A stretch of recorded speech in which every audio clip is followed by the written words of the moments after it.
La bataille du destin national commence. Chaque pays sélectionne des généraux historiques pour un duel en arène. Mais la Chine, avec ses 5000 ans d'histoire, a de grosses failles cette fois. Pour le duel solo, ils n'ont même pas pris Zhao Yun. Ils ont carrément choisi le général Xing Daoron à la place. En équipe, ils laissent même de côté Bei Shi, le dieu de la guerre. Ils prennent plutôt Li Jinglong, seulement célèbre de nom. Mais le plus choquant, dans la guerre nationale, ni l'empereur en Wu ni qu'un Shi Huang n'ont été choisis. Ils ont pris qu'un Shi Yue. Le conseiller militaire, c'est Zhao Gaobo. Et le traître Qin Hui, furieux, insulte sans retenue. Comme on pouvait s'y attendre, la Chine subit une défaite cuisante. 1,6 milliard d'habitants se retrouvent comprimés sur 200 km². Le sort du pays est au bord du gouffre. Toi qui te souviens encore de l'histoire, tu deviens le dernier espoir de la Chine. Une lumière blanche surgit soudain. Tu te retrouves dans un endroit inconnu. En face de toi se tient un vieil homme japonais d'une cinquantaine d'années. Le chat de la Chine explose instantanément de lamentation.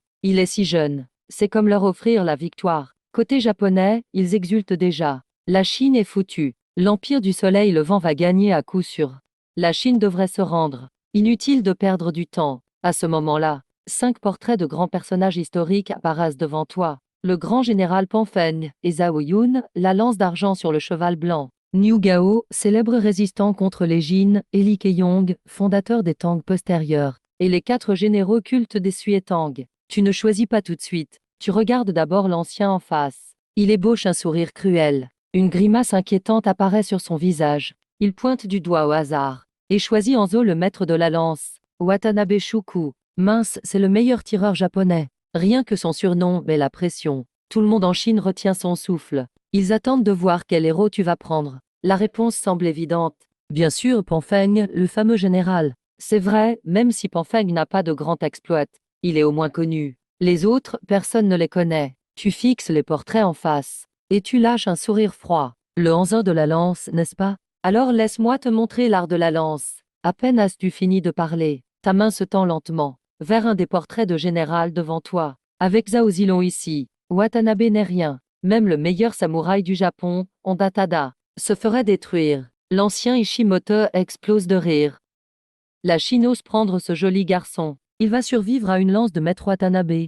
Cette victoire est assurée. L'Empire du Soleil Levant est vraiment béni des dieux. Les spectateurs chinois, voyant ton choix d'inconnu, ont l'air résignés. Mais quoi qu'il arrive, ils sont déterminés. Mieux vaut mourir que de se soumettre. Toi, tu souris juste. Et tu déclares calmement. Zhao Zilong, la lance d'argent sur le cheval blanc. À la bataille de Shanban, face à 8000 soldats de Cao Cao. Il n'a pas tremblé. Seul dans l'armée ennemie, il a foncé dans la mêlée, a fait des allers-retours septembre fois, comme s'il était chez lui. Zhao Yun n'a jamais perdu en bataille, pas une blessure sur le corps, jamais été vaincu non plus. À mesure que tu racontes, l'image d'un héros loyal et courageux se dessine, plus nette à chaque mot. Incroyable, il est vraiment aussi fort, même les romans n'oseraient pas exagérer comme ça. Ce beau gosse est donc si balèze. 8000 soldats, sérieux, même 8000 cochons, j'oserais pas attaquer. Pas moi, franchement. Notre Chine a encore de tels héros, mais ça ne convainc pas tout le monde. Les Japonais se moquent en masse.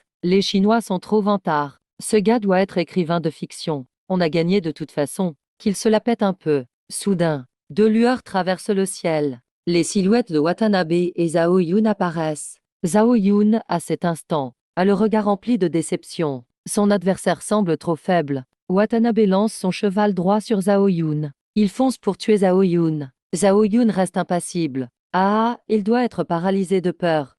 Les Chinois ne savent que se vanter. C'est aller-retour dans l'armée, plutôt septembre aller-retour chez les filles, non? Un PO rôti jeune ose défier Maître Watanabe. Les commentaires explosent à nouveau. Encore la folie dans le chat. Sur le champ de bataille, Watanabe est déjà face à Zhao Yun. Il attaque à la lance sans pitié. En une fraction de seconde, Zhao Yun avance à son tour. Sa lance vrille comme un dragon. Watanabe n'a même pas le temps de réagir. Une fleur de lance éclose sur sa poitrine. Et il perd connaissance. Large victoire pour la Chine. L'adversaire s'écroule au sol. En même temps, une voix métallique retentit. Victoire chinoise. 3 grands idéogrammes s'affichent sur tous les écrans. Un long silence passe. Puis le chat explose de joie. Incroyable, on a gagné. On a gagné. Salle de réunion à Pékin. Les députés oublient tous leurs soucis. Éclatent de rire.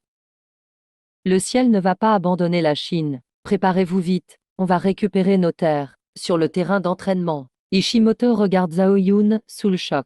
Il a écrasé Watanabe en un coup. C'est rare, même au Japon féodal. Pour Zhao Yun, par contre, c'est banal. Zhao Yun vient à tes côtés. Tu te lèves aussitôt, et tu l'inclines profondément. Merci, général Zhao. La voix métallique revient une nouvelle fois. Shin, choisissez récupérer du territoire, ou augmenter l'énergie du pays. Tu hésites pas. Tu choisis aussitôt de récupérer les terres. Nouveau message du système. Shin, poursuivre le défi ou arrêter. Tu choisis de continuer. Impossible de rater ça. Faut récupérer tout d'un coup. Le système demande. Changer de général, oui ou non? Non. Un seul Zhao Yun suffit pour tous les Japonais. Un seul Zhao Yun suffit largement. Ishimoto pioche déjà son nouveau guerrier. 1 septembre, maître de la lance du Japon. Koyano Masaoki, doué et malin. Meilleur que Watanabe, c'est clair. Mais tu souris intérieurement. Zhao Yun est un général parfait. Si tu veux jouer sur l'intelligence, c'est même pas la peine. Les spectateurs chinois se réveillent soudain. Mais ce n'est que la première manche. Le danger est encore loin d'être écarté. Dans l'arène du destin national, jeu de scène, tout change. 2 rivaux reviennent dans l'arène. Les 2 camps doivent choisir combat à pied ou à cheval. 6 choix différents.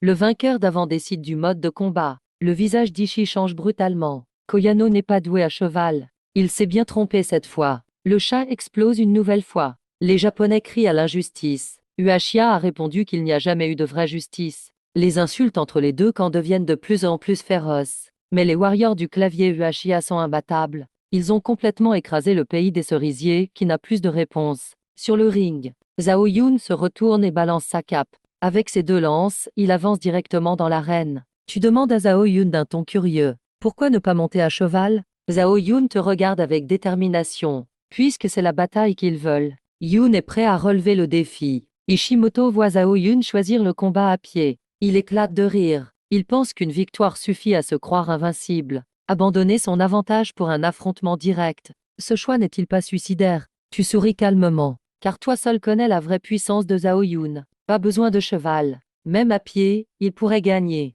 C'est Zhao Yun, après tout. Si c'était Guan Yu, il aurait sûrement envoyé une moquerie méprisante. Dame Jean sans valeur. Les 2 combattants se tiennent de chaque côté. Ils se regardent froidement. Soudain, Zhao Yun fait pivoter son poignet. Sa lance fend l'air comme un dragon. Son regard se durcit. Il fonce vers Ono Shinku. Ono Shinku, pris au dépourvu, se précipite pour parer avec sa lance. Dans ses yeux, il voit 9 ombres de lance s'approcher. Chaque attaque est différente. Dans ce moment d'hésitation, les fleurs de la lance éclatent. Un cri de douleur retentit. Ono Shinku est projeté en l'air. Il s'écrase violemment au sol. On ignore s'il est vivant ou mort. Victoire Ueshiba.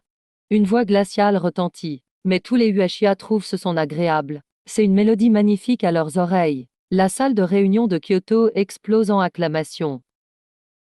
Encore une victoire. Et c'est encore un chaos. Zhao Zilong de Changsha, quel héros. Le président du conseil est excité. Il éclate de rire. Ishimoto fixe Zhao Yun, abasourdi. Il n'arrive pas à croire ce résultat. Le décor change à nouveau. Tu reviens devant la longue table. Le son du système retentit. Ueshiba, veuillez choisir de reprendre le territoire. Ou d'améliorer la spiritualité nationale. La voix froide s'éteint. Tu réponds sans hésiter. Reprendre le territoire. Le système rappelle. Ueshiba, continuer le défi ou terminer.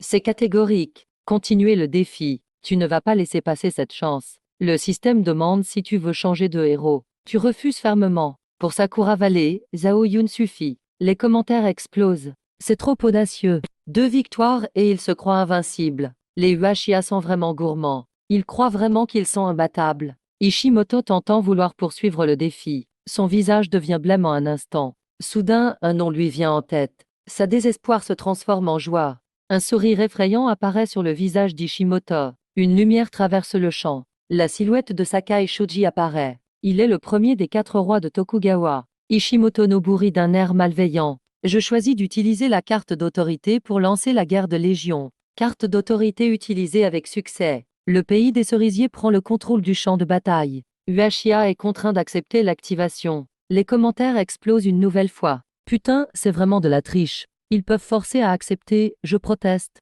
Les internautes du pays des cerisiers jubilent. Et oui, 2 victoires, et alors? Ils doivent quand même suivre nos règles. On n'a jamais entendu dire qu'Ueshiba avait des unités spéciales. La dernière fois, ils ont perdu à cause de ça. Ils ont capitulé parce qu'ils n'avaient pas de troupes spéciales. Victoire assurée pour Sakai-sama. Dans la salle de réunion de Kyoto, le président du conseil te demande en fronçant les sourcils. Est-ce que ce jeune peut accomplir un miracle? Le secrétaire général acquiesce vigoureusement. Il devrait pouvoir. Est-ce ce qu'il en est vraiment capable? Mais le président du conseil doute lui aussi. Toute la pression repose sur ce jeune. Il fixe l'écran sans cligner des yeux. Il prie pour un miracle. Qu'il se produise encore une fois sur le ring. Ishimoto te regarde fièrement. Système message sonore. Ueshiya, souhaitez-vous changer de général? Tu restes calme et ne changes pas. De l'autre côté, Ishimoto Nobu ouvre grand les yeux. Il voulait te forcer à changer Zhao-Yun avec la guerre de Légion. Mais tu ne changes pas du tout. La salle de réunion de Kyoto est silencieuse. Le président Bi fronce les sourcils. Il demande d'une voix grave. Il n'a pas changé de personne. Est-ce ce que Ueshiya n'a que Zhao-Yun comme général de haut niveau? Ou bien seul Zhao-Yun a des troupes spéciales? Personne autour ne peut répondre. Ils ignorent aussi la réponse. Le système annonce. Veuillez présenter le général et l'armée choisie pour le pays des cerisiers.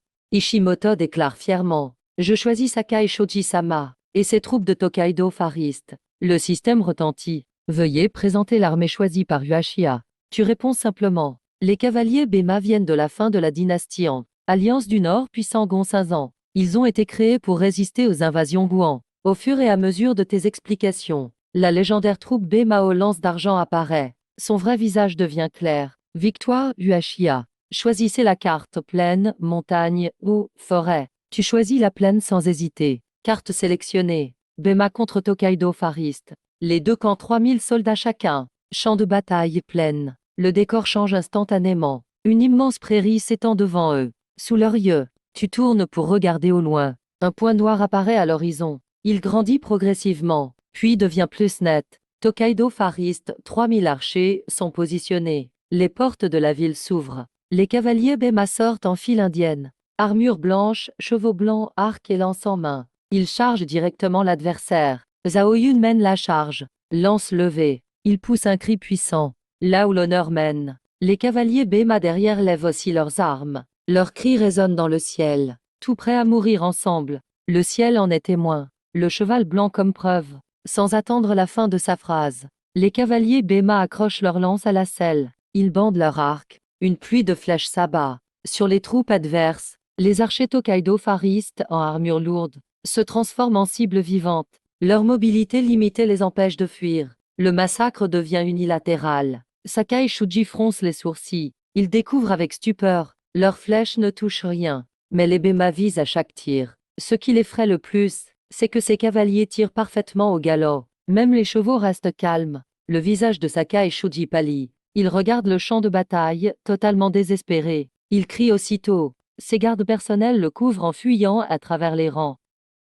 Zhao-Yun mène ses troupes dans la poursuite. Je crie fort, je suis Zhao Zilong de Changsha. Quiconque me bloque, meurt. Cette voix glaciale terrifie les ennemis autour. Tout s'arrête en même temps. Voyant qu'il n'y a plus d'espoir de s'enfuir, un regard de désespoir brille dans les yeux de Sakai Tadasu. Il sourit ironiquement. Il dégaine son katana et se suicide bravement. Avec la mort du général Sakai Tadasu, la bataille prend fin. Les commentaires chinois débordent soudain de joie. Pourquoi être si heureux? Ce n'est qu'une victoire de plus. Je pense que Zhao-Yun n'est pas chinois. Il ressemble plus à un descendant de notre pays des cerisiers. C'est vrai, il ressemble de plus en plus. Il n'y a pas de chinois aussi beau. À ce moment, Ishimoto regarde fixement devant lui. Il est stupéfait, fixant l'avant. Il semble vieilli de 10 ans soudainement. Message du système. Veuillez choisir de récupérer les territoires. Je vais distribuer des techniques. Tu parles froidement. Récupérer les terres. Message du système à nouveau. Choisissez de continuer le défi ou de terminer.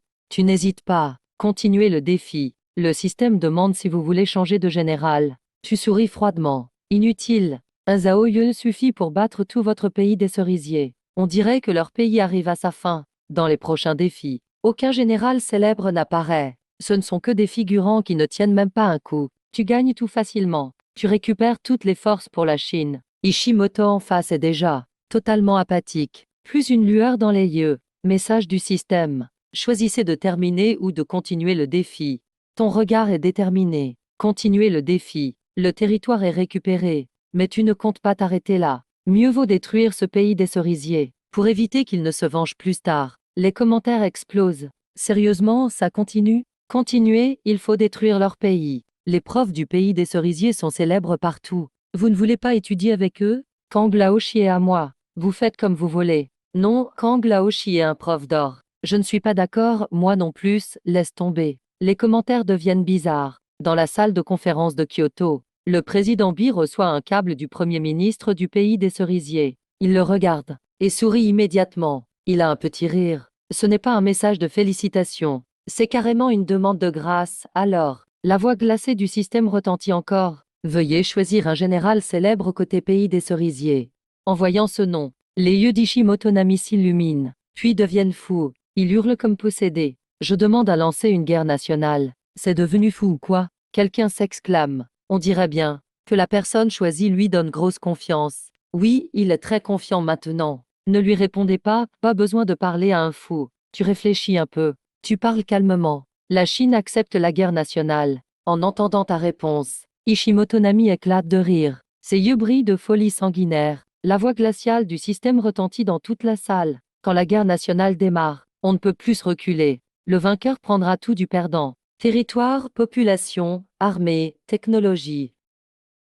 Le perdant deviendra l'auxiliaire du gagnant. C'est une bataille qui met en jeu la survie du pays. Veuillez choisir un souverain pour représenter la Chine. Tu regardes la liste. Roi de Qingji, empereur en Liuxi, empereur Song Liuyu, empereur Song Zhaoquan, empereur Wei Cao, après réflexion. Tu choisis le roi de Qingji, car il a le puissant général Bechi. Message du système. Chaque partie présente son souverain choisi.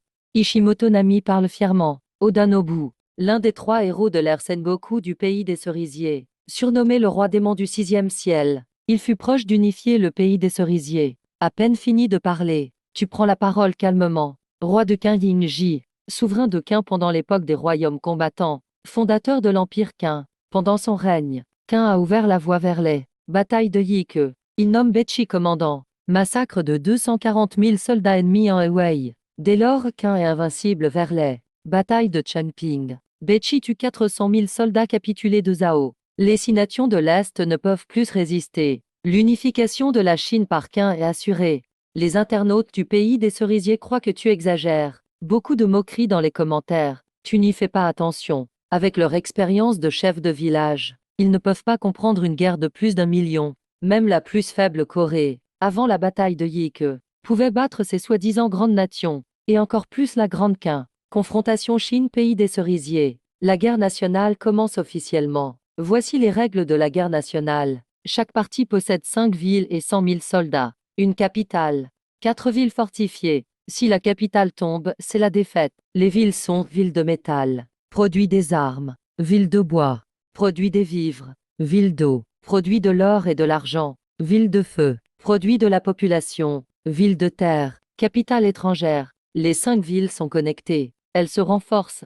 La perte d'une ville affecte tout. La nation perd de la puissance. La guerre nationale commence officiellement. Le décor change soudain. Tu es dans le palais du roi de Qin. Yingji gère tout avec organisation. Tout est impeccable. Ensuite, Yingji demande d'abord l'avis du général Bechi. Bechi salue Majesté. Je demande à mener l'armée à l'attaque. Nous avons besoin de provisions. L'ennemi attaque vite, ça permet de protéger nos vivres, et de perturber l'ennemi, et d'explorer leurs forces. Yingji acquiesce légèrement. Combien de soldats avez-vous besoin, Bechi? Bechi regarde fermement. 100 000 suffiront. Bien, l'armée de 100 000 est sous votre commandement. Après avoir parlé, Yingji confie à Bechi un talisman en bronze. Bechi le prend, puis part d'un pas décidé. Peu après, Meng amène la cavalerie Qing sur l'élevage du pays des cerisiers. Près du ranch, soldats et civils du pays des cerisiers récoltent des vivres. Ils ne sont pas préparés. La cavalerie Qing ne laisse personne vivant. Meng donne l'ordre. Milliers de cavaliers foncent dans les rizières. Paysans comme soldats finissent tués. Ils deviennent tous des âmes sous la lame. Dans la ville de terre du pays des cerisiers, Oda Nobu écoute les rapports sombrement. Surpris d'être attaqué dès le premier jour, les vivres sont brûlés. Il réfléchit en secret. Si on ne peut même pas protéger les vivres, on a déjà perdu avant même de commencer la guerre. Mais dans les yeux du stratège Mitsuide, une lueur est apparue. Il reste calme. Ils sont venus pour empêcher notre collecte de vivres, non. Alors envoyons 10 000 cavaliers. Attaquons leur ville Maoku par surprise. Brûlons leurs réserves. Utilisons leur propre méthode. Contre eux-mêmes. Mitsuide montre la carte du doigt. Ici, c'est la plaine entre les 2 armées. Ce sera sûrement le champ de bataille décisif. Seigneur Ufu, vous pouvez officiellement défier leur camp. Oda-Nobu le regarde, perplexe. Comment sais-tu qu'ils vont accepter de combattre? Mitsuide affiche un sourire confiant. Tant que les 10 000 cavaliers du général Shibata détruisent les vivres ennemis, qui campe perdra. L'ennemi attaquera forcément en premier. À ce moment-là, un soldat arrive précipitamment pour rapporter. Seigneur Ufu, le général Shibata est de retour. En un instant, Shibata Katsui arrive à genoux, tout penaud. Seigneur Ufu, veuillez me punir. On est tombé dans une embuscade. 10 000 cavaliers. Anéantis. Oda-Nobu n'en croit pas ses yeux. 10 000 cavaliers éliminés en 1 heure, même 10 000 cochons sur le champ de bataille. Prendrait plus d'1 heure à être abattu, non? Nobunaga a enragé. On vient de commencer la guerre, et j'ai déjà perdu 10 000 cavaliers d'élite. De l'autre côté, Bechi entre au palais de Qin avec son armée victorieuse. Toute l'armée est portée par la victoire. Ying-ji s'avance en souriant. Wu-Yuanjun, raconte-nous. Comment as-tu remporté cette grande victoire? Bechi répond d'une voix grave. J'ai envoyé 1000 cavaliers pour faire semblant d'attaquer leurs vivres, forçant l'ennemi à choisir. Première option, envoyer toute la force pour détruire mes cavaliers, pour protéger leurs vivres. Deuxième, riposter de la même manière, et attaquer nos vivres à leur tour. Face à ces deux possibilités, j'avais tout anticipé, et comme prévu, on a vite reçu l'information qu'ils avaient envoyé 10 000 cavaliers de Woxing. J'ai donc amené 30 000 soldats pour les attendre sur leur passage obligé. On les a pris par surprise. Ying-ji hoche la tête, admiratif. Mais si l'ennemi contournait Maoku et fonçait sur tes 1000 cavaliers, Bechi explique. Dans cette situation, le général Simakyo mènerait tous les cavaliers, en engageant toutes les troupes, pour un affrontement direct. À ce moment, les vivres ennemies seront détruites. Ils ne tiendront pas longtemps. Si l'ennemi envoie des renforts depuis Woxing, je mènerai alors les 60 000 soldats restants. En embuscade sur la route. La victoire se jouera là. Ying-ji tape dans ses mains en riant. Magnifique, vraiment exceptionnel. Wu-Yuanjun mérite tout le mérite. Bechi s'incline profondément. Je n'oserais, c'est grâce à la confiance du roi et des généraux, et à nos renseignements précis. Les internautes sont déjà en feu dans les commentaires. Incroyable, peu importe le choix, c'est un piège. Chaque étape a été anticipée. Depuis que Bechi a attaqué, ils étaient voués à perdre, parce que le champ de bataille était sur leur propre terre, et dans la ville principale de Nippon. Aucun ninja ne s'est rendu compte du mouvement massif des troupes ennemies. Mitsuide secoue la tête en soupirant. Seigneur Ufu, les ninjas ont failli à leur mission, ils méritent la punition. Mais la vraie cause de la défaite, c'est qu'on a perdu l'initiative. Il faut désormais attaquer en premier. On n'a pas assez de vivres. On ne peut pas tenir comme ça. Le général Shibata doit attaquer Maoku à nouveau. Mais cette fois, il faudra marcher de nuit, passer par la forêt à l'ouest, pour éviter les éclaireurs ennemis. Ça marchera sans faute. Oda Nobunaga demande, hésitant, à attaquer Maoku par surprise. On s'est déjà raté une fois. L'ennemi s'attend à notre attaque. Comment ça pourrait marcher? Mitsuide sourit, justement parce qu'on a échoué. L'ennemi pensera qu'on n'osera pas revenir. Alors si on attaque de nouveau cette fois, on les prendra vraiment par surprise. Et ce sera imparable. Oda-Nobu a tout de suite accepté. Donnez encore 30 000 soldats à Shibata. On attaque le château de bois ce soir. Seigneur Ufu, je remplirai sûrement ma mission. Shibata Katsui a accepté et est parti. Mitsuide Akechi s'agenouille d'un genou. Je demande à Ufu de mener l'armée lui-même. Les vivres de la capitale de Tusheng sont détruits. On ne tiendra pas plus longtemps que l'ennemi. Selon Shibata, l'armée ennemie n'est pas moins puissante que la nôtre. Il ne reste qu'à prendre des risques. C'est notre seule chance. Oda-Nobu réfléchit un instant, puis, tu envoies Shibata attaquer le château de bois, juste pour attirer l'attention de l'ennemi. Alors pourquoi lui as-tu dit de passer par la forêt de l'Ouest, pour qu'il ne se fasse pas repérer? Oda-Nobu poursuit. Mitsuide Akechi répond, le général ennemi est très fort. Si notre plan est découvert, il risque de le lire en un instant. On échouerait complètement, si on n'est pas repéré. Shibata pourra prendre le château de bois. L'ennemi viendra forcément en renfort. Ça attirera aussi leur attention. Oda-Nobu acquiesce. On fait comme tu as dit. Attaque cette nuit, dans une autre vallée. Les soldats Qin attendent déjà, armes à la main. Meng Yao, admiratif, dit, général. Vous avez encore vu juste. Ils viennent vraiment attaquer la capitale. Bechi reste calme, rien d'étonnant. C'est leur dernier espoir. Plutôt que d'attendre leur mort, ils préfèrent tenter le tout pour le tout avant de manquer de vivre. Meng Yao sourit amèrement, j'imaginais pas qu'ils viendraient si vite. Je pensais faire tenir les frères au moins 3 jours. Allez, c'est l'heure, on va les éliminer. Sur le champ de bataille. Oda-Nobu n'en croit pas ses yeux. Le vice-général Ashiba rappelle, grave, Seigneur Ufu. On est dans de gros ennuis. C'est un piège. Un grand nombre d'ennemis arrivent dans notre dos. Oda fou de rage, 2 actions en un jour. Et on tombe 2 fois dans le piège. Ashiba presse, Seigneur. On met tout sur l'attaque. Prenons Tusheng. On a encore une chance. Oda Nobu opine fermement. Il ordonne d'urgence à Shibata Katsui et Niwanagaïd de venir en renfort. Il dégaine soudain son sabre de la taille et crie chargez tout. Les défenseurs du château sentent que l'opportunité est là. Ils ordonnent d'ouvrir les portes en grand et attaquent l'ennemi avec les troupes de Wuhan. Maintenant, l'armée Oda est totalement encerclée. Il faut souvent 2 hommes pour en affronter un de qu'un, mais qu'un a l'avantage du nombre. Parfois 2 ou 3 pourchassent un seul ennemi. Les troupes Oda fondent rapidement. Oda Nobu croyait que son stratagème avait marché, sans savoir qu'il entrait peu à peu dans le piège de Betchi. La défaite est inévitable. Allons-y, monsieur Lin. On descend aussi voir. Je vais affronter ce soi-disant roi démon du 6e jour. Tu hoches la tête. Tu suis Ying-ji jusqu'au champ de bataille. Au centre du champ de bataille, Oda Nobu et ses derniers soldats sont encerclés par Betchi. Ying-ji esquisse un sourire. Le roi démon du 6e jour, Oda Nobu. On se rencontre enfin. Oda Nobu, tu as perdu. Perdre moi? Il y a encore 30 000 soldats à Musheng. Et 20 000 renforts dans la vallée de l'Ouest? Non. Oda Nobu change de ton. Ying-ji reprend. S'ils osent venir, tu pourrais te retourner. Comment tu le sais? Oda Nobunaga est perdu.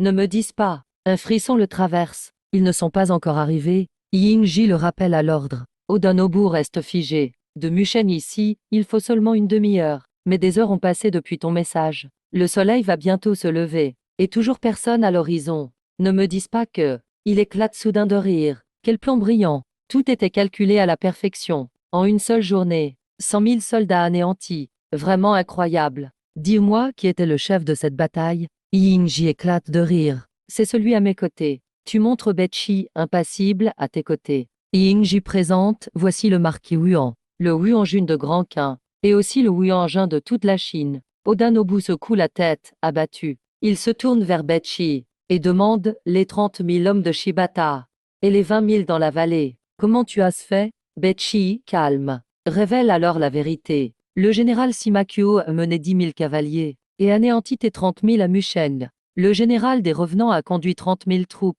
et détruit tes 20 000 dans la vallée. Quant à moi, j'ai mené 50 000 soldats ici pour affronter ton armée principale. Moi, spécialiste de la cavalerie, je n'aurais jamais cru perdre face à une cavalerie. Oda Nobu éclate de rire. Son visage devient fou. Il hurle, ce jour, Oda meurt au combat. Nobu ne se rend pas. Ying-ze entend et répond avec ironie. Je ne comptais pas te faire prisonnier. Je voulais juste parler. Te laisser mourir lucide. Voilà, j'ai fini. Betchi, fais-le. Pas de survivants. La voix de Ying-zeng devient glaciale. Il a tout appris sur le futur par toi. Ces histoires l'ont rendu furieux, surtout contre ce qu'a fait le pays du Sakura. C'est pourquoi il veut tuer tout le monde. Pas de survivants, tirez. La voix froide de Betchi retentit sur le champ de bataille. Pour lui, il n'y a aucune hésitation. Comparé aux batailles qu'il a vues, ce n'est qu'une petite escarmouche. Autrefois, pour une bataille si petite, il ne bougeait même pas. Au purée, on va vraiment gagner. Le pays du Sakura va devenir vassal. Qui peut comprendre ça, les amis? Je dois vite faire une capture d'écran. Le gars au-dessus est trop excité. Vite, partage avec mes potes aussi. Impossible que Monsieur Oda perde. Certains crient au désespoir. Fini, le pays du Sakura est foutu. Partout, des cadavres de l'armée d'Oda. Oda Nobu regarde autour de lui. Les 40 000 soldats sont tous morts ici. Perdu, c'est la fin. Tant pis, tant pis. Oda Nobu marmonne. Il se tourne vers les, s'agenouille et retire son armure, et se fait seppuku. Suivant la tradition des samouraïs, tout le pays du Sakura est sous le choc. Certains samouraïs choisissent de suivre Oda Nobunaga à la résidence du Premier ministre. Même le roi démon du 6e jour a perdu. La Chine est-elle vraiment si forte? Le Premier ministre du Sakura murmure, confus. Puis il part en silence. Le lendemain, on découvre que le Premier ministre du Sakura s'est aussi suicidé chez lui. Dans la salle de réunion à Kyoto, côté Chine, le président du conseil explose de joie. Ah, on a gagné. Jamais vu un pays finir une guerre aussi vite. Avec la mort d'Oda Nobu, la voix de la reine du destin résonne dans le ciel. Le pays Sakura est vaincu. Victoire de la Chine. Suite à la défaite du pays Sakura, tous ces territoires appartiennent désormais à la Chine. Ses citoyens deviennent esclaves de la Chine. Le pays Sakura disparaît à jamais. Avis à tous les anciens citoyens du pays Sakura. Présentez-vous en Chine dans les 24 heures. Tout retard sera puni par la mort immédiate.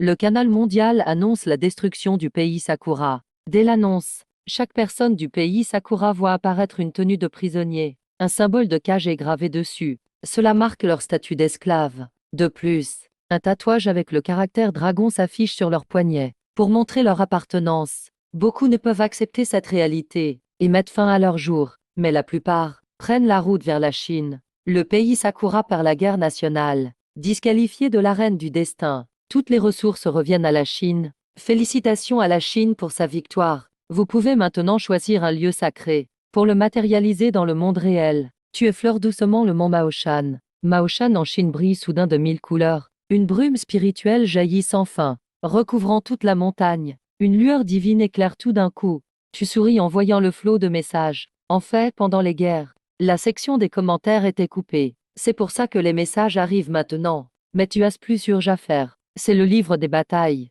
Les vraies récompenses sont là. La Chine demande l'ouverture du donjon secret. Tu entends des exclamations sur le canal mondial. Il veut encore entrer dans le donjon. Ce type est fou, il plane totalement. On n'a qu'une tentative pour l'épreuve du donjon. Le classement final compte beaucoup. Trop risqué comme choix. Les commentaires explosent d'un coup. La voix froide du système retentit. Donjon ouvert. Succès. Difficulté normale, facile, enfer, épique, dieu de la guerre. Récompenses différentes selon la difficulté. Classement S, A, B, C. Chaque rang a encore 3 niveaux. Les récompenses sont données selon ton score final. Plus tu as un bon classement, meilleures sont les récompenses. Tu n'as qu'une seule tentative. Le vainqueur passera à l'étape suivante. Le perdant est éliminé direct. Un éclair de lumière devant toi. Tu es à la frontière du désert. Devant toi, des murailles basses et délabrées. Dames soldats en armure usée montent la garde. Fatigués, sans énergie. Nom de l'épreuve, invasion des Xiongnu. Mission. Repousser l'assaut de 5000 Xiongnu pendant un jour, et garder plus de 60% des civils vivants. Cette pauvre muraille va bloquer 5000 cavaliers Xiongnu. C'est une blague ou quoi? Regarde la tête des soldats là-haut. On va se faire écraser. C'est perdu d'avance. Aucun suspense. Dans une salle à Kyoto, un dirigeant parle avec intérêt. Je suis curieux. Qui il va choisir cette fois? Le président du conseil a les yeux brillants. Ça devient de plus en plus excitant. Tu commences à choisir un général. Tu vois défiler Guan Yu, Li Guang, Yu Fei, Surangui, et Yokub, le champion. Le choix est évident. Tu n'hésites pas. Tu tapes directement sur la carte de Yokubing. Une lumière dorée éclate. Un jeune général en armure noire surgit à cheval. Malgré son visage jeune et pâle, ses yeux sont fiers et durs. Il tient une longue lance glacée. Il descend du cheval avec aisance. Te lance un grand sourire. Tu réponds avec un salut. Enchanté, général Luo. Yokubing te frappe la poitrine avec le poing. Face à ce jeune plein de malice, tu restes un moment stupéfait. Tu te fiches sur place. C'est vraiment ce fameux champion. Il ressemble plutôt à un gamin espiègle. Tout semble décalé. En te voyant silencieux, Yokub fronce les sourcils et te presse. Tu ne veux pas accepter. Je te reconnais comme mon grand frère. Tu fais vite signe de la main. Mince, tu me traites de grand frère.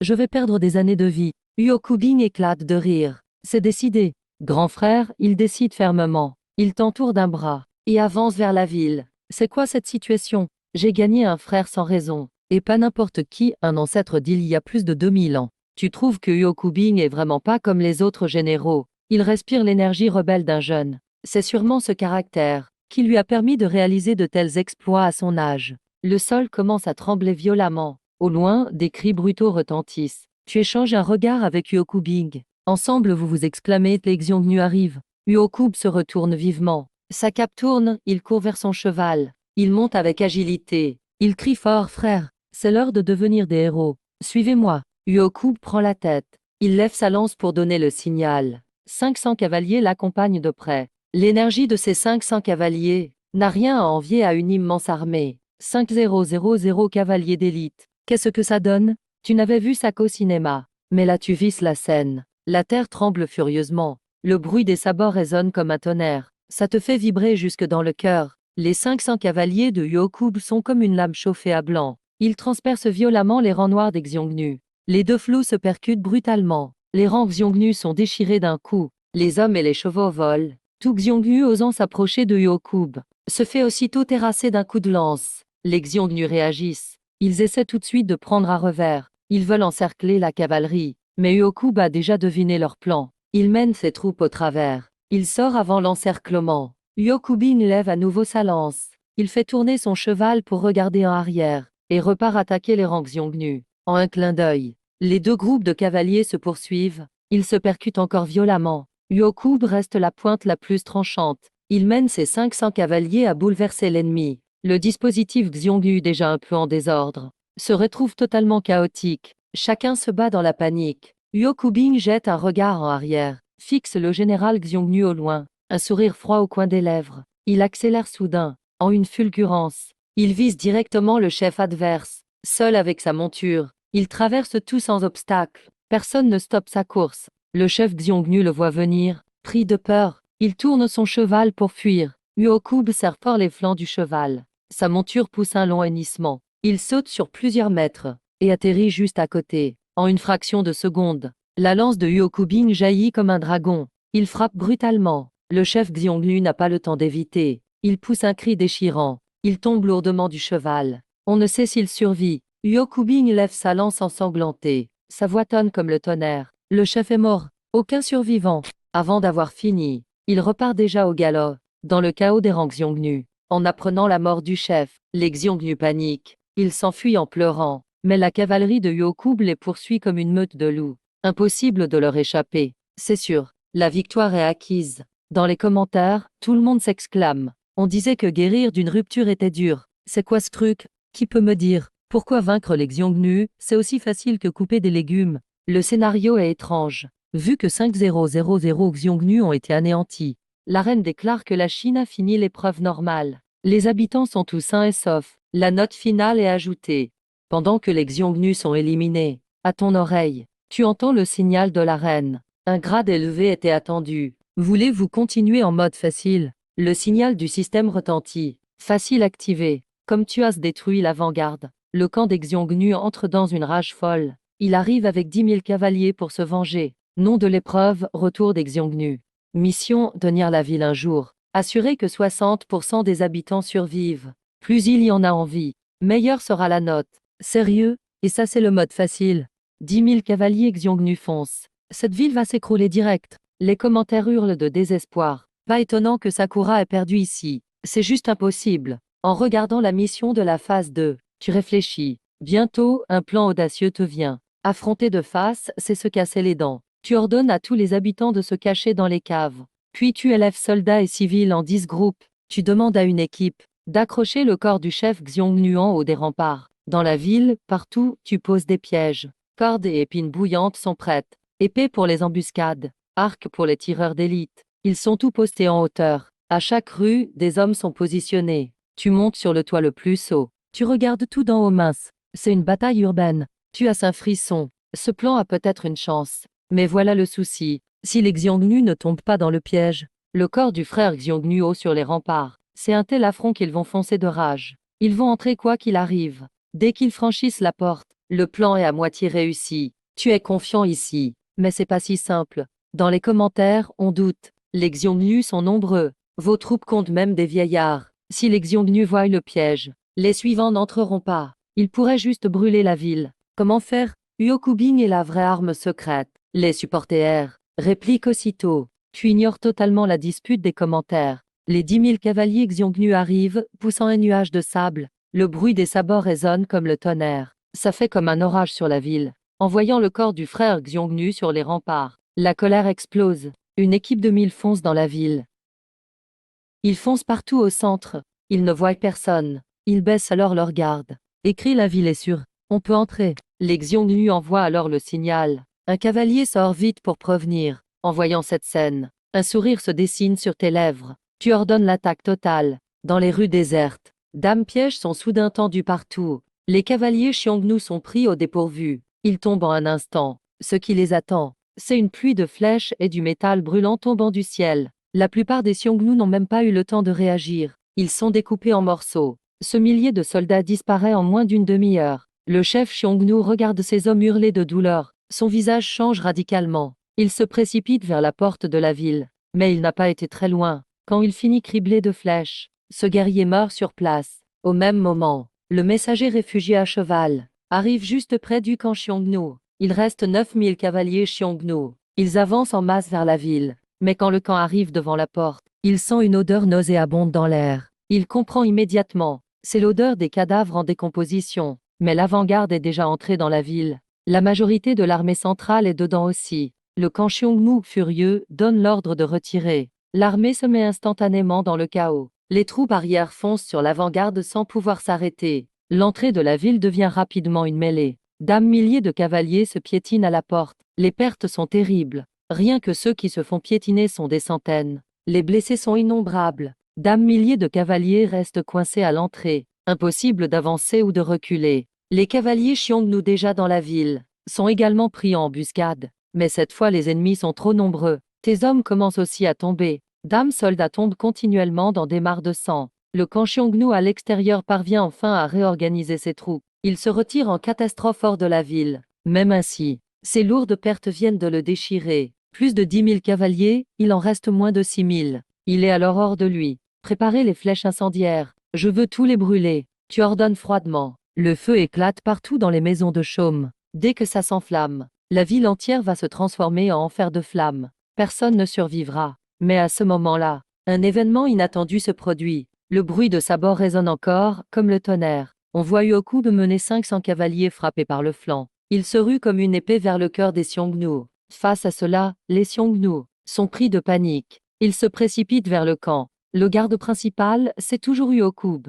Il ouvre la voie en tête, porte un passage pour la grande armée. Comme une lame acérée, rien ne peut les arrêter. Yokub lâche un rictus froid. Leur cible est claire. Ils foncent vers l'arrière du camp Xiongnu. Les rares survivants le suivent de près. Après une dure bataille, il ne reste qu'une centaine de cavaliers sur les 500. Mais Shu Yokubing, ils continuent d'abattre tout obstacle, à une vitesse incroyable. Ils atteignent le camp Xiongnu. Quelques chefs Xiongnu veulent bloquer le passage. Mais Yokubing les abat tous en un instant. Le camp Xiongnu voit cela. Il hurle et brandit sa massue. Ils foncent vers Yokub pour le défier. Ils échangent juste quelques coups. Le camp Xiongnu finit transpercé par la lance de Yokubing. Kan Xiongnu.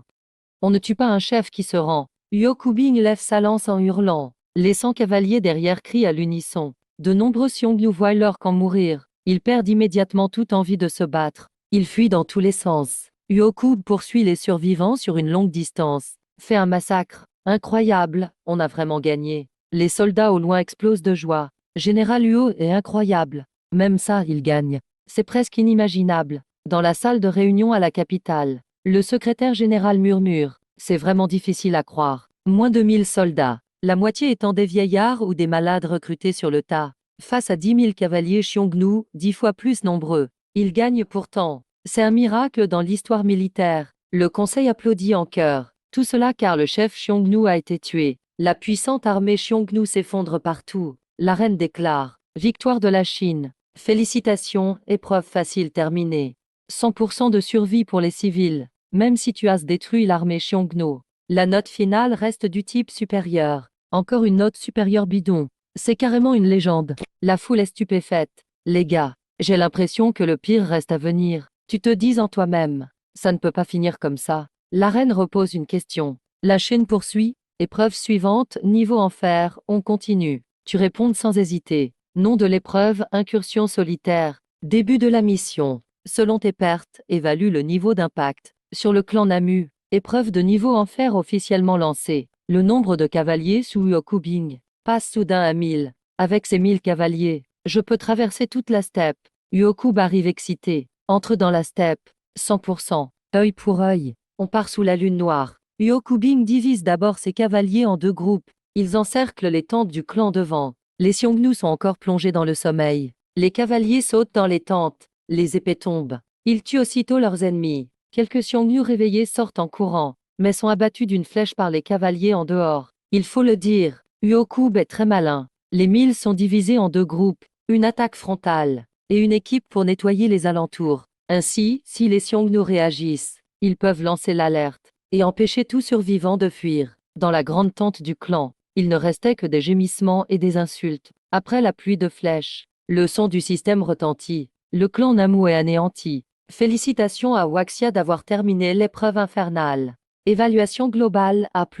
Mince, c'est déjà fini. Même si je suis chinois, C'est trop irréaliste. Même avec un cheat, ce ne serait pas aussi fort. C'est clairement le fils préféré de la reine. Je veux juste dire que Waxia est incroyable. Waxia va forcément s'élever. Le système demande si tu veux continuer le défi. L'épreuve épique continue. Tu confirmes direct le nom de l'épreuve. Montrer la puissance céleste. Mission de l'épreuve, anéantir les Xiongnu des steppes. Note selon le nombre de tués et de clans détruits. Minimum requis, un clan de 10 000 membres. 10 000 cavaliers Xiongnu. Limite temps 7 jours. Purée, c'est abusé. Voilà le vrai niveau des épreuves épiques. Qui peut supporter ça? Il faut 7 jours juste pour détruire un clan. Vous sous-estimez qu'il a. La reine répond froidement. Tu crois que je rigole? Dans les 7 prochains jours, frappez le plus fort possible les Xiongnu. Tu dois détruire les clans et exterminer les troupes ennemies. Tu as l'entière autorité de commandement. Tu sais que tu connais mal les Xiongnu. Il faut des pros pour s'occuper de ça. Avec Yokub, le dieu de la guerre, impossible d'échouer. Mais soudain, Yokub chancelle. Tu sens l'inquiétude monter. Mais il sourit la seconde suivante. Dames ordre à donner? Tu réfléchis un instant et poses tes conditions. Détruire 2 clans de 100 000 membres. Tuer 20 000 soldats Xiongnu. Pas de limite maximale. Mince, c'est une demande de capitaliste. C'est abusé au max. J'ai mal jugé la reine. C'est en fait toi le plus impitoyable. C'est traiter les gens comme du bétail. Tu pourrais avoir des centaines de milliers de cochons. T'en aurais même pas fini en 7 jours. Général Liu, sauve-toi. C'est de l'exploitation pure et dure. Tu dois te rebeller. T'inquiète, je m'en occupe. Yokub tape sur sa poitrine et le promet. Il saute aussitôt à cheval. Il lève son arme. En selle, les gars. Ils avancent, couverts par la nuit. 1000 cavaliers foncent au loin. Direction le grand campement Xiongnu. L'aube pointe à peine. La plupart des Xiongnu dorment encore. Dame Tête commence à tomber au sol. Mince, un clan de 10 000 effacés si vite. Ce n'est pas que la mission est facile. C'est le général Luo qui est trop fort. C'est vraiment la terreur des Xiongnu. Dans chaque clan sauvé, Yokubing choisit les hommes sachant monter à cheval. Ses troupes ne cessent de grossir. Ils sont maintenant près de 2000 cavaliers. Encore 2 clans anéantis. Le roi Xuoxian des Xiongnu finit par être alerté. La nuit, la steppe est plongée dans le noir. Mais une troupe de cavaliers fonce à toute vitesse. Objectif, le camp devant eux. Comme une tempête, ils entrent dans la tente. En un éclair, les lames tranchent. Dames Xiongnu sont massacrées dans leur sommeil. Cette brigade fulgurante, c'est celle de Yokub. Depuis 7 jours, il frappe la nuit, se cache le jour. On ne sait plus combien de clans ont disparu, ou combien de Xiongnu ont péri. Désormais, ces cavaliers sont 10 000. Parmi eux, beaucoup de vétérans aguerris. Soudain, des torches s'allument partout. D'innombrables cavaliers encerclent Yokubing de tous côtés. Mais il avait tout prévu. Il saute à cheval. Il part en tête. Il fonce dans une direction. Derrière lui, 10 000 cavaliers suivent. Il percute la formation Xiongnu violemment. C'est bien eux. Tirez. Abattez-les. Une pluie de flèches s'abat. En un éclair, Yokubing mène sa cavalerie dans l'ennemi. Les Xiongnu sont repoussés sans cesse. Yokub et ses cavaliers brisent le siège. Pas même le temps de reprendre leur souffle. Qu'un deuxième cercle d'encerclement se forme. Ara, le roi Xuoxian a sorti le grand jeu. À vue de nez, il y a au moins 50 000 cavaliers. Yokub trouve encore le temps de rire. Leur expérience leur dit qu'ils sont en territoire du roi Xuoxian, tout près de son grand camp. Il ordonne directement qui ramène la tête du jeune général, sera récompensé d'or et d'un titre de haut grade. Avec de telles promesses, les soldats Xiongnu deviennent fous. Ils foncent sur Yokubing comme des bêtes. Bientôt, son armure est couverte de sang. Les Xiongnu n'osent plus s'attaquer. L'argent c'est bien, mais la vie vaut plus encore. Sous les yeux de dizaines de milliers de Xiongnu, Yokubing repart tranquillement. Les cavaliers Xiongnu se réveillent et lancent la poursuite. Ils sont déjà sortis du piège. C'est dingue. Sur la toile, tout le monde s'exclame. C'était un siège de dizaines de milliers. Ils ont pourtant percé. Bravo général Huo. Mais pour moi, 500 contre 5000 surpasse tout. Quand on compare, cette bataille paraît presque ordinaire. Tu plaisantes? Maintenant vous êtes tout devenu difficile à impressionner? Le jour se lève. Les 7 jours sont finis. Waxia a détruit 4 clans de 10 000 et un de 100 000. Tué 40 000 ennemis. Note globale, A+. Dans la salle de réunion. Astonnement général. Ils l'ont vraiment réussi. Incroyable. Le président se lève et félicite. Mais qui est ce Yokub? Il va derrière les lignes ennemies. Comme dans un jardin. La voix de la reine retentit. Waxia, souhaitez-vous continuer le défi? L'épreuve du dieu de la guerre commence. Wow, la difficulté max arrive. Ce mode, c'est de la folie. Aucun pays n'a réussi jusqu'ici. Je commence à être curieux. J'ai sorti mes graines et mon tabouret, prêt à regarder la suite. L'épreuve du dieu de la guerre est la plus difficile. Pas de classement. La réussir donne automatiquement à plus. Non, Fenglang Juxu. Mission Fenglang Juxu. C'est le plus grand honneur d'un soldat Waxia. Waxia, allez sacrifier au mont Langu Juxu. Allez sacrifier à la colline Guyan. Trouvez-vous à la porte de la mer en Wow, l'honneur ultime des anciens soldats. C'est franchement prestigieux. On dit en ligne que Yokub était honoré à 21 ans. Ça veut dire qu'il a eu l'honneur suprême à 21 ans. Impossible, c'est pas croyable. Même à l'époque, 21 ans, c'est beaucoup trop jeune. Regarde la mission. Tu fronces les sourcils. Tu croyais attaquer juste le camp du roi Xuoxian. Et maintenant il s'agit de Fenglang Juxu. Même si le vrai Yokub est devant toi, la situation est différente. Cette fois, c'est en solo. Yokub n'a que 10 000 cavaliers. Le roi Xuoxian a mobilisé des dizaines de milliers pour encercler. Dans une situation aussi désespérée, ne parle pas de conquérir l'Anjuxu. Arriver vivant à la montagne l'Anjuxu serait déjà un miracle. Peu importe, j'ai déjà conquis l'Anjuxu une fois. Je vais le refaire aujourd'hui. Yokub sourit doucement. Attends, il a dit qu'il allait refaire le coup de conquérir l'Anjuxu. Oui, il veut vraiment recommencer. Il l'a vraiment fait à 21 ans. Obtenir le plus grand honneur militaire à 21 ans. C'est carrément divin. On est tous humains pourtant. Pourquoi un tel écart entre nous? J'avoue, je suis vraiment nul. On est tous des bons à rien. Dames bons à rien avec 150 000 cavaliers. Et ils s'en sortent comme ça, sous nos yeux. À quoi bon vous garder, bande d'incapables? Le roi Xuoxian jette sa coupe de rage. Envoyez-moi encore 50 000 cavaliers. Tuez-les à tout prix. Celui qui tue ce jeune général aura 10 000 pièces d'or et le titre de grand commandant. Merde, les Xiongnu envoient encore des renforts. On va tenir jusque quand comme ça? 100 000 cavaliers sont là pour les anéantir, alors qu'ils sont à peine plus de 10 000. Conquérir l'Anjuxu, survivre serait déjà pas mal. Les gars, j'espère vraiment qu'ils vont y arriver. On serait témoin d'une légende. En pleine nuit, le roi Xuoxian est réveillé par des cris. Il ouvre brusquement les yeux. Un jeune général en blanc se dresse devant lui. Qui es-tu? Le roi Xuoxian parle d'une voix glaciale. Yokubing esquisse un sourire. Tu ne mettais pas ma tête à prix tous les jours. Je viens en personne maintenant. Tu ne me reconnais plus? Écoute bien, je suis le maréchal champion d'Huan. Le roi Xuoxian n'a même pas le temps de réagir. Yokub frappe déjà. Puis il s'en va sans se retourner. Le roi Xuoxian meurt sur le coup. Tu oses poursuivre le fils préféré du ring. Prochaine étape. Mont Lanjuxu. Yokubing fait voler sa cape rouge et s'élance à toute allure. Les autres généraux du roi Xuoxian arrivent enfin, après leur départ, mais personne ne poursuit. Au contraire, ils se battent pour la succession. Au final, ils ne tombent pas d'accord. Chacun repart avec ses troupes. Les fils du roi Xuoxian se mettent d'accord et retournent à sa propre tribu. Celui qui tuera Yokub lève sa lance. Du coup, chacun mène ses soldats à la poursuite vers la montagne Lanjuxu. Pourquoi la Chine est soudain si forte? Dames cavaliers Xiongnu affluent de partout. Yokub lèche ses lèvres sèches. Il les encercle complètement. Sa cape rouge flotte derrière lui. Il charge le premier dans l'ennemi. 17 000 cavaliers le suivent de près.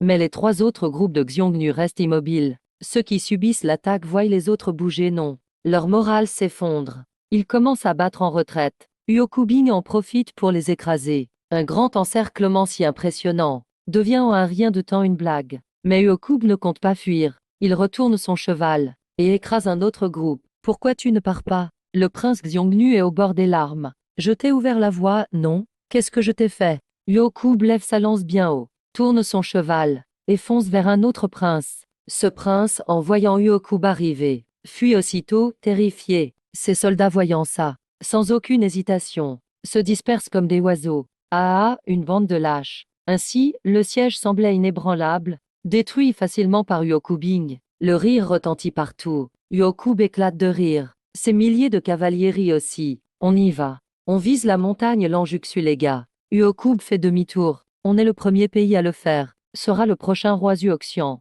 Et fonce vers la montagne Lanjuxu. Le reste du trajet, plus d'obstacles. Ils arrivent vite au pied de Lanjuxu. Puis, 5000 personnes montent sur la montagne. Ils font un autel de terre et célèbrent la cérémonie céleste. C'est ça, la légende de Lanjuxu. Symbole du plus grand honneur militaire. Tous les objectifs sont atteints. Ensuite, Yokub et son groupe partent vers le mont Guyan pour la cérémonie de la terre. Enfin, ils atteignent la mer du désert. L'épreuve secrète est finie. Félicitations à la Chine pour avoir réussi l'épreuve du dieu de la guerre. Toi et Uokub, devenez les premiers au monde à réussir l'épreuve du dieu de la guerre, accomplie par le maréchal champion Uokubing Dean. Note finale, classe A+.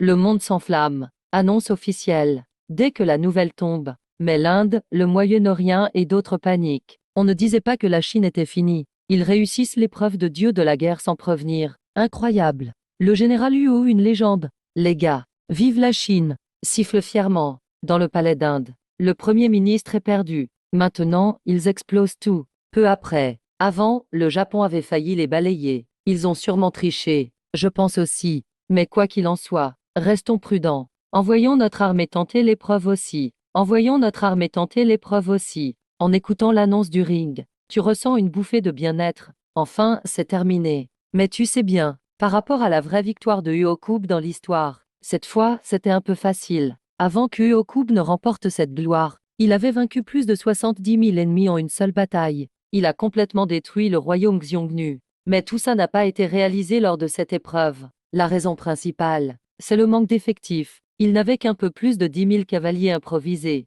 Vu que la mission est finie, il est temps de rentrer. J'en ai marre, j'ai vraiment pas envie de rentrer. Uokub se plaint d'un air agacé. Son attitude serait à la fois drôle et triste. On ne dirait vraiment pas un héros victorieux.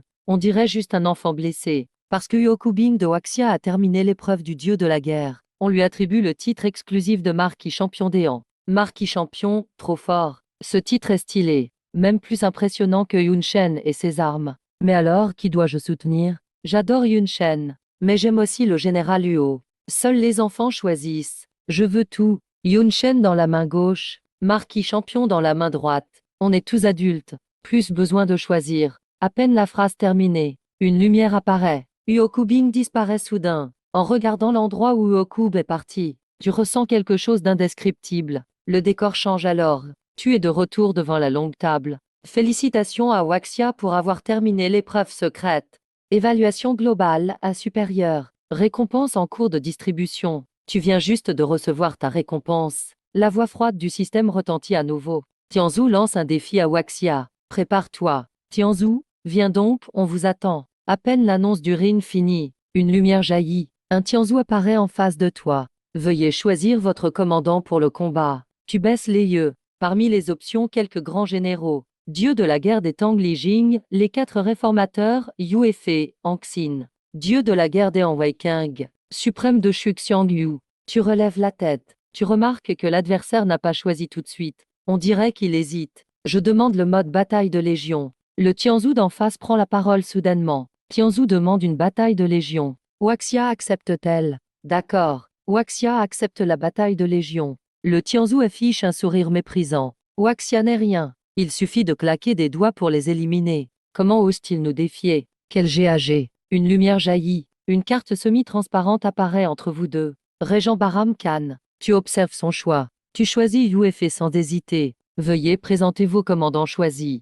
Bahram Khan. Ses exploits militaires sont impressionnants. Au fur et à mesure qu'il raconte, un personnage érudit et courageux se dessine. Petit à petit, l'image devient claire pour tout le monde. Maître Bahram Khan. Il suffirait d'un geste pour les anéantir. En plus, nous avons des éléphants de guerre. Dès que l'éléphant arrive, Waxia est forcément perdante. La présentation du Tianzhu finit vite. Il te lance un regard provocateur. Présente ton commandant. Yu Fei de Waxia. Grand général contre l'égide de la dynastie Song. Sage en gouvernance. Puissant sur le champ de bataille. Général légendaire. Héros national. Au début de la dynastie Song, les Jin envahissent massivement le sud. Pillage et massacre. Ils commettent tous les crimes possibles. Immense terre du Nord tombe aux Jin. Yu Fei veut rejoindre l'armée. Mais sa mère est âgée et doit être soutenue. Sa mère comprend le devoir. Elle incite son fils à partir à la guerre. Elle grave sur son dos loyauté envers la nation. Cette mère courageuse envoie elle-même son fils au front.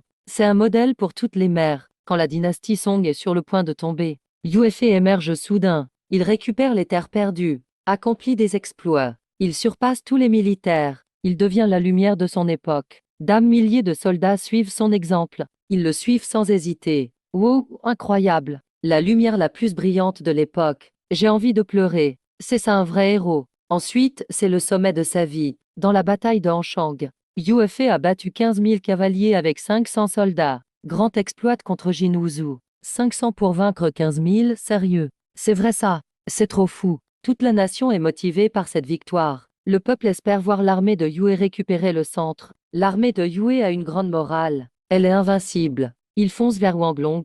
Ils chassent les envahisseurs. Ils finissent sûrement par reprendre les terres perdues, non? Bien sûr. Sauf si l'empereur d'en face est aussi incompétent que Liu Shan. Le roi dragon revient. Ils vont sûrement balayer le centre, reprendre toutes les terres. Grâce à ses exploits, Yue devient marquis. Avec ses talents pour enrichir et renforcer le pays, il pourrait même devenir roi. Mais l'empereur Song commence à douter. Il complote avec le ministre Qin Hui pour la paix, pour forcer Yue à rentrer. Il lui envoie 12 convocations impériales. Pourquoi vouloir négocier alors que tout va bien? Même Yue doit rentrer, alors. Qui est cet empereur, tu peux dire? Mon ancêtre était un pilleur de tombes. Le fouetter 100 fois serait trop sympa. Frère, tu penses trop petit. Il faut le réduire en cendres pour se calmer. Yue ne rentre pas, hein? Il ne devrait pas, il est chef sur le terrain. Yue a toujours mis l'honneur en avant. Même s'il ne veut pas rentrer, il obéit à l'ordre impérial. Il doit suivre l'ordre et rentrer. 10 ans d'efforts, tout réduit à néant. Tes paroles sont pleines de douleur et de colère. La scène est à la fois triste et comme un rêve.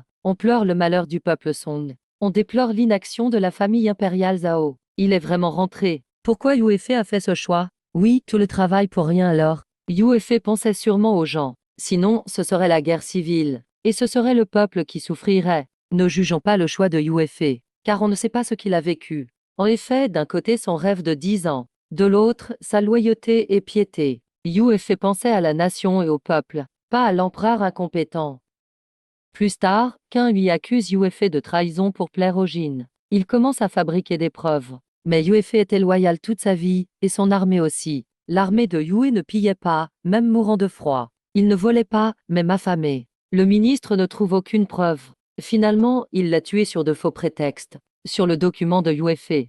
Il n'est écrit que « le ciel est juste ». Le ciel est juste. Qu'est-ce que ce faux prétexte? Cela veut dire peut-être oui. Ou alors, peut-être il y en a. C'est comme montrer clairement leur injustice. Ça me rend fou. Ce Qin lui mérite 1000 morts. Qu'il soit maudit, sans descendance. Dommage que le commandant Yue soit né à la mauvaise époque. Il a été victime d'une telle trahison. Une légende s'éteint ainsi. Vraiment triste et regrettable. Son fils Yue meurt avec lui. Les autres membres de la famille sont tous exilés. Même sa famille n'est pas épargnée. Il est mauvais jusqu'à la moelle. C'est une injustice historique. Une affaire jamais vue dans l'histoire. La mort du commandant Yue se répand. Tout le peuple pleure sa perte. La nouvelle arrive chez le général Jin Wuzu. Il organise une cérémonie pour Yue dans sa propre tente. Jin Wuzu était le plus grand ennemi de Yue. Même l'ennemi le respectait tellement. On voit l'exceptionnalité du commandant Yue. Quelle injustice! C'est la faute de ce roi incompétent. Jin Wuzu a dit que Yue était brillant et courageux, intelligent et audacieux,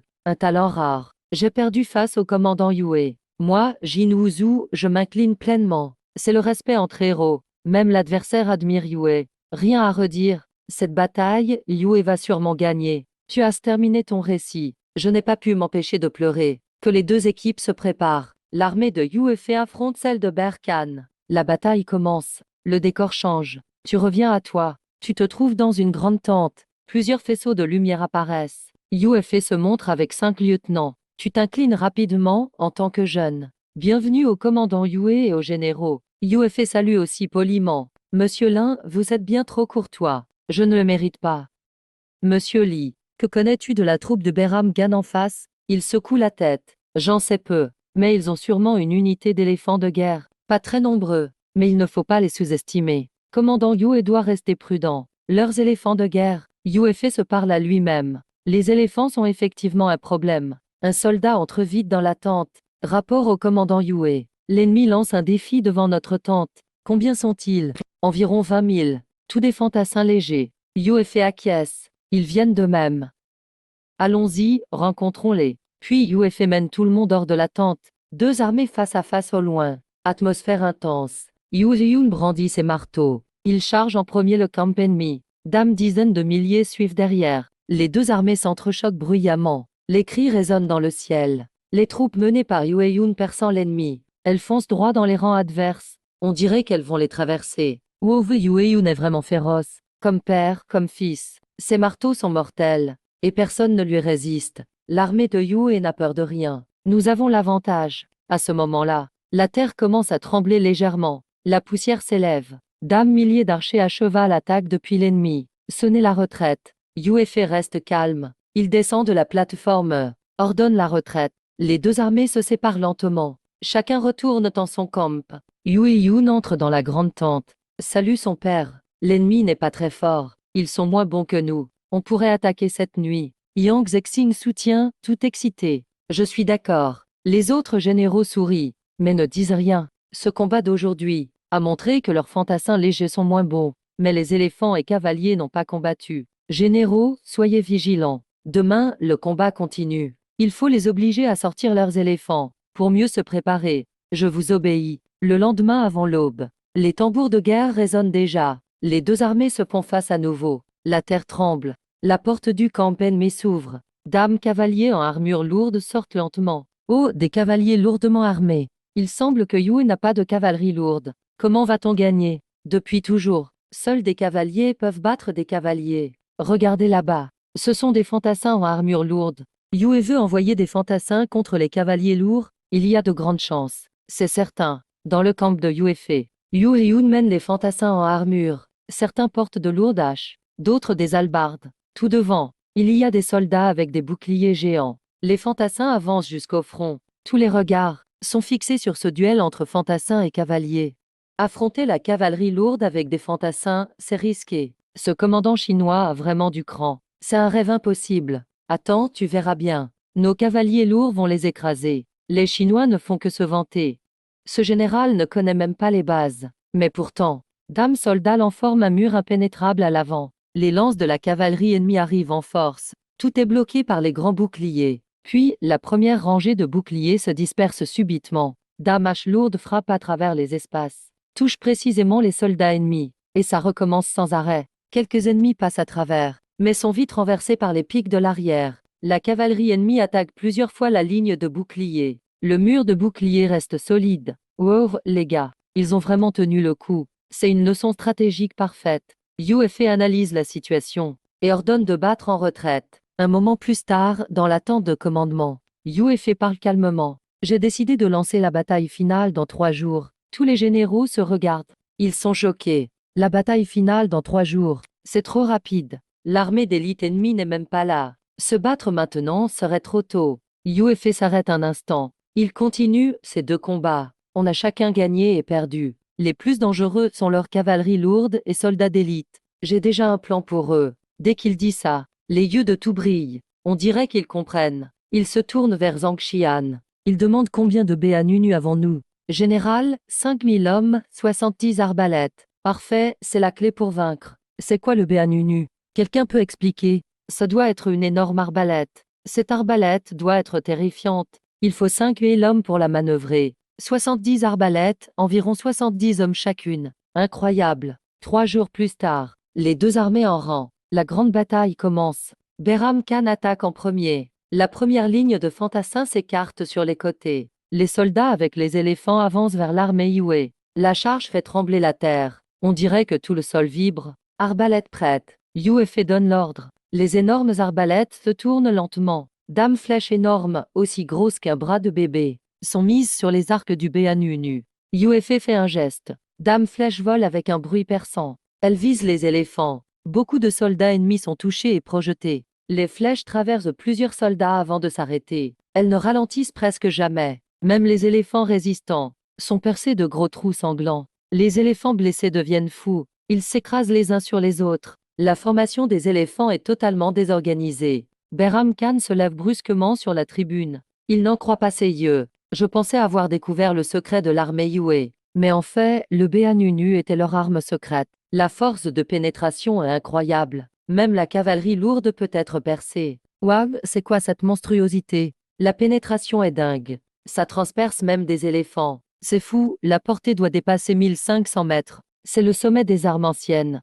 Je dis que les Chinois trichent. Oui, ils trichent. C'était censé être une bataille d'armes anciennes. Comment ils peuvent utiliser une arme aussi puissante? Sur le champ de bataille, la cavalerie légère ennemie essaie d'encercler les Béanunu. En même temps, une unité d'ingénieurs à cheval fait le tour. Mais Yue est préparé. Une troupe de cavaliers bloque déjà leur chemin. Les deux camps se battent immédiatement. Soudain, une pluie de flèches tombe sur les arbalétriers. Bouclier levé. Yun crie fort. Les fantassins à l'avant lèvent leurs boucliers. Ils protègent les arbalétriers au centre. Presque en même temps, Yuefei donne un autre ordre. Les archers des deux ailes de l'armée Yue tirent des flèches ensemble. La cavalerie ennemie voit ça et tourne immédiatement. Ils prennent vite du recul. La cavalerie d'archers se retire. Yuefei ordonne encore une fois. 3 salves d'arbalètes. Les flèches tombent comme la pluie. Beaucoup d'éléphants s'effondrent. Chaque éléphant a au moins 4 ou 5 grandes flèches. Les flèches sont aussi fines qu'un bras de bébé, à peine plus fines qu'un bras d'adulte. Après 3 salves, il ne reste presque plus d'éléphants ennemis, juste quelques-uns qui fuient partout. La terre tremble à nouveau. La cavalerie lourde ennemie charge. Ils attaquent le centre en 2 groupes. Yuefei reste calme. Il garde son sang-froid, comme si tout était sous contrôle. La cavalerie lourde ennemie atteint les 2 ailes de l'armée Yue. Il change de formation. La formation de Yue se disperse soudainement, formant des petits groupes de 4 ou 5 hommes, avec masse, hache et sabre à cheval. En même temps, les fantassins en armure lourde passent au centre, formant aussi des groupes de 4 ou 5. Dames cavaliers ennemis entrent dans la formation. Les soldats s'écartent rapidement. Ils évitent habilement la charge des chevaux. Un soldat bloque l'attaque avec son bouclier. Un autre frappe avec le sabre. Il coupe violemment la jambe du cheval. Le cheval tombe instantanément. Le cavalier est projeté au sol. Les autres attaquent aussitôt avec des masses et des haches. Ils frappent sans relâche les cavaliers au sol. Cette scène se répète sur tout le champ de bataille. Encore et encore. Tu te retournes. Tu regardes Yuefei avec admiration. C'est la méthode qu'il a utilisée pour vaincre les chars de fer. Classique remis au goût du jour. Waouh, cette tactique est incroyable. La cavalerie lourde est facilement battue. Le mythe de la cavalerie invincible est brisé. Regardez attentivement. Cette tactique n'est pas si simple. Le risque est énorme. Les soldats qui coupent les jambes du cheval vont presque au-devant de la mort. Après avoir coupé la jambe, la force du cheval suffit à tuer le soldat. Les soldats doivent être très courageux. Face à la cavalerie lourde en charge, il ne faut pas avoir peur quand on y pense. C'est vraiment difficile. C'est presque impossible. Juste tenir face à une charge, sans reculer. La plupart des armées ne peuvent pas. Ça, c'est vraiment l'esprit d'un dieu. Une seule manœuvre change tout. Yuefei crée encore une légende militaire. C'est vrai, c'est une bataille qui restera dans les annales. C'est impossible. Comment notre cavalerie lourde a-t-elle perdu? On n'accepte pas ça. On va accuser la Chine de tricherie. C'est de la triche. Une manœuvre qui change tout. Tu appelles ça une erreur? C'est carrément de la triche. Vous voulez rivaliser avec notre chef Yue? Vous feriez mieux de vous entraîner quelques années de plus. La cavalerie ennemie est presque éliminée. Yuefei ordonne une attaque générale. Les fantassins ouvrent la voie. L'armée de Yue suit de près. Nettoie le champ de bataille. Partout où ils passent, ils battent tous leurs ennemis. Ah! Le commandant Yue est puissant. Le commandant Yue est incroyable. Les fantassins battent les cavaliers. Même l'un n'est pas meilleur. Les éléphants de guerre ne sont-ils pas censés être invincibles? Finalement, ils ont été vaincus par le commandant Yue. À ce moment, le combat touche à sa fin. Yuefei regarde vers Behram Khan. Il parle lentement. Tu as perdu. Behram Khan sourit tristement. Il se suicide avec son épée. Sa mort annonce la fin totale de ce combat de légion. Yuefei se tourne et salue Li.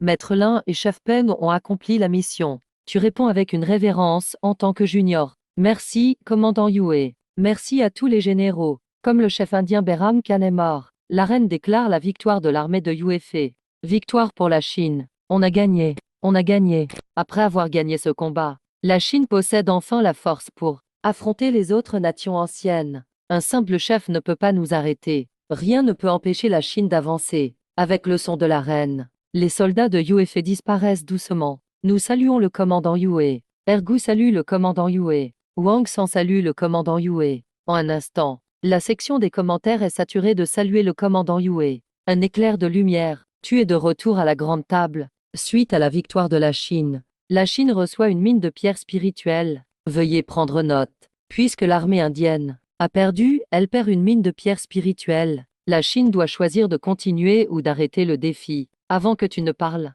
les Indiens prennent la parole en premier. Je demande à utiliser la carte de dominance. Défi terminé. Un éclair de lumière. L'Indien disparaît de la table. Un message froid du système retentit. La Grèce demande à défier la Chine. L'Arabie demande à défier la Chine. La Nouvelle Rome demande à défier la Chine. Toutes ces demandes de défi te surprennent. La Chine accepte-t-elle le défi? Je refuse. Tu croises les jambes. Avec un sourire espiègle tu regardes la reine. Je veux défier la Grèce, la Nouvelle Rome et l'Arabie en même temps. La pauvreté limite mon imagination. Incroyable. Qu'est-ce qui se passe?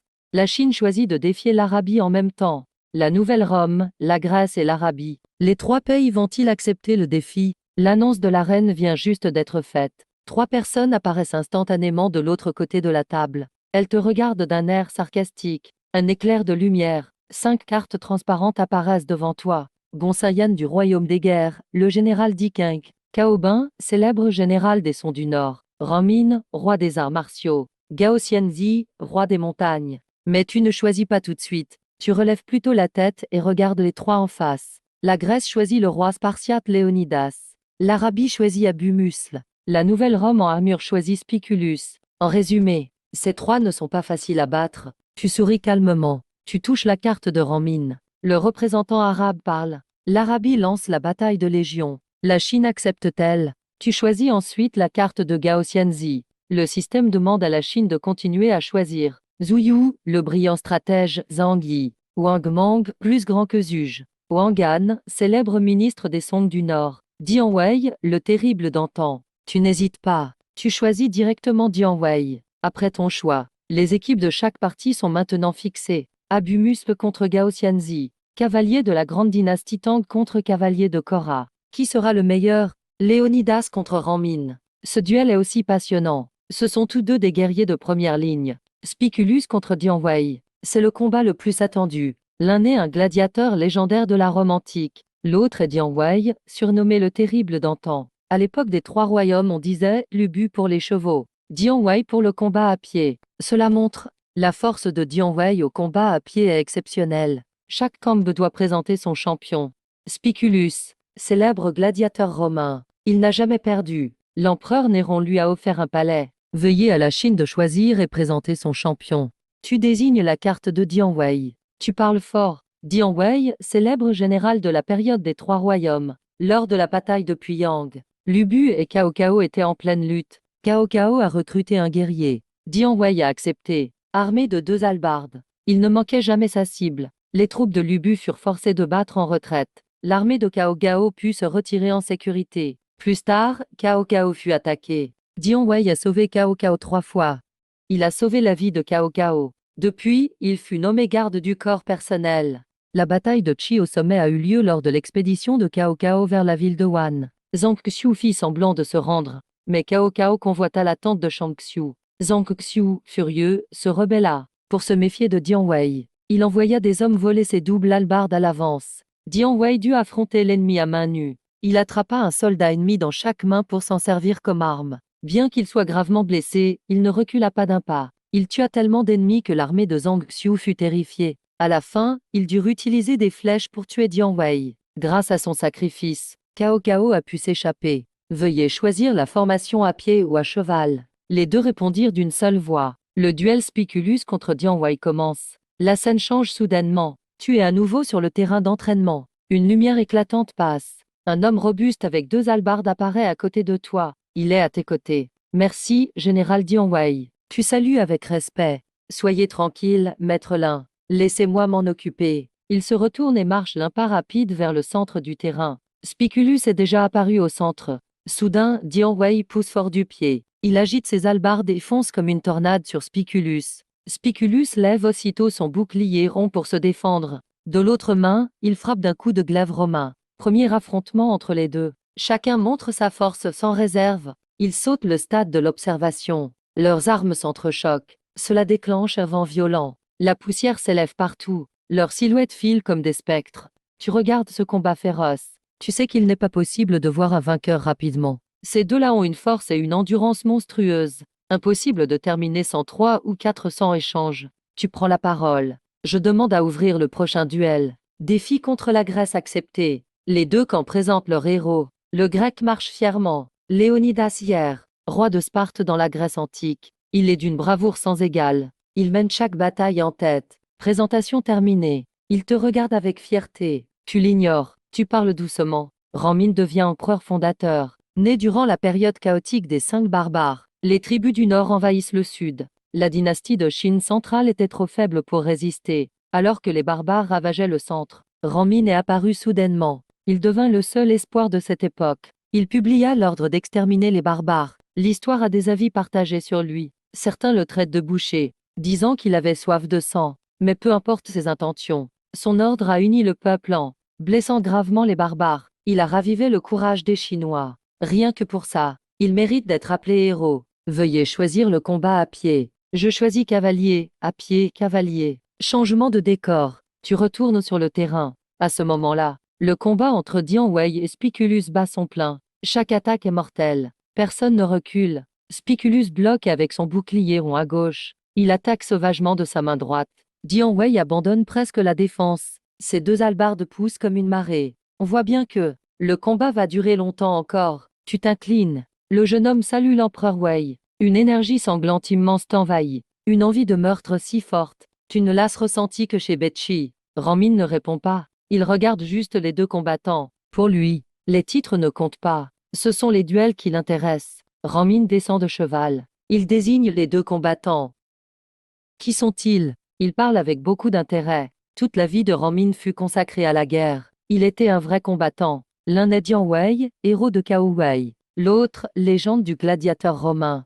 Spiculus, tu réponds calmement. Ranmin acquiesce. Puis il se dirige vers l'arène. Après 2 pas, il se retourne. J'aime beaucoup qu'on m'appelle empereur. Il part d'un pas rapide vers l'arène. Ranmin et Léonidas s'affrontent à distance. Tous deux sentent chez l'autre une aura impressionnante. Alors aucun ne bouge en premier. Pour attaquer, Dian Wei et son adversaire se battent vivement. La poussière soulevée flotte doucement vers eux.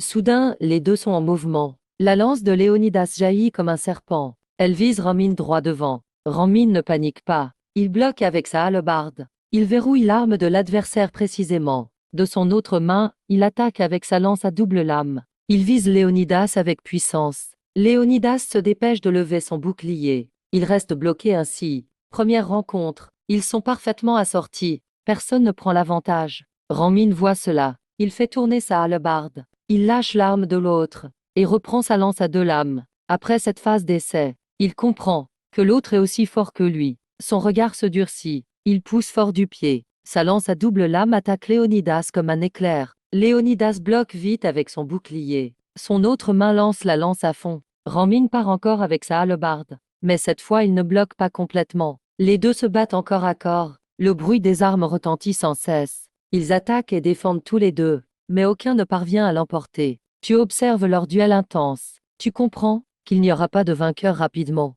Tu regardes Dian Wei sur le côté. Tu sens que là-bas, le résultat est proche. Surtout que Dian Wei n'a pas encore utilisé une technique. Quant à la morale, seul le gagnant compte. La force, c'est ce qui importe. Leurs attaques ralentissent. Ils se séparent. Ils reprennent leur souffle, restant vigilants. Désolé, mon frère, si ce n'était pas une situation spéciale, je me battrais contre toi jusqu'au bout. Mais cette fois c'est différent. Dian Wei regarde Spiculus. Il secoue la tête, déçu. Dian Wei hésite un instant. Mon maître m'a expliqué beaucoup de choses, mais je ne comprends pas bien. Je suis quelqu'un de simple.